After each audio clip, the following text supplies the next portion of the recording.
একটি ফুলকে বাঁচাবো বলে যুদ্ধ করি। রক্তস্নাত ভাষা আন্দোলনের স্মৃতিবহ 21শে ফেব্রুয়ারি, মহান শহীদ দিবস ও আন্তর্জাতিক মাতৃভাষা দিবস। বাঙালির মননে অনন্য মহিমায় ভাস্কর চিরস্মরণীয় এই দিনে বিপুল সংখ্যক নেতাকর্মী নিয়ে শহীদ মিনারে আসে ছাত্রদল। বগুড়া জেলা ছাত্রদলের সভাপতি হাবিবুর রশিদ সন্ধান এবং সাধারণ সম্পাদক এম.আর. হাসান পলাশের নেতৃত্বে ফুল নিয়ে শহরের র্যালি বের করা হয়। একটি মুখের হাসির জন্য অস্ত্র ধরি। শহীদ খোকন পার্ক কেন্দ্রীয় শহীদ মিনারে ভাষা শহীদদের প্রতি শ্রদ্ধা নিবেদন সহ দিনভর নানা কর্মসূচি পালন করে ছাত্রদল।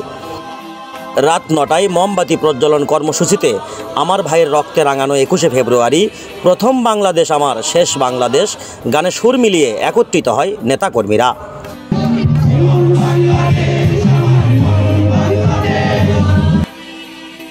শহীদ খোকন পার্কে আয়োজিত বইমেলায় ছাত্রদলের স্টলে শহীদ প্রেসিডেন্ট জিয়াউর রহমান, বেগম খালেদা জিয়া, তারেক রহমানকে নিয়ে লেখা অসংখ্য বই রাখা হয়।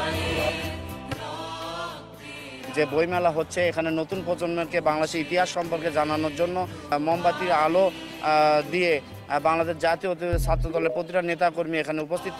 দিনভর মেলায় ছিল পাঠকের ভিড়, উৎসবমুখর পরিবেশ জানান দেয় স্মৃতিবহ 21শে ফেব্রুয়ারি। নজরুল ইসলাম দয়া, বগুড়া।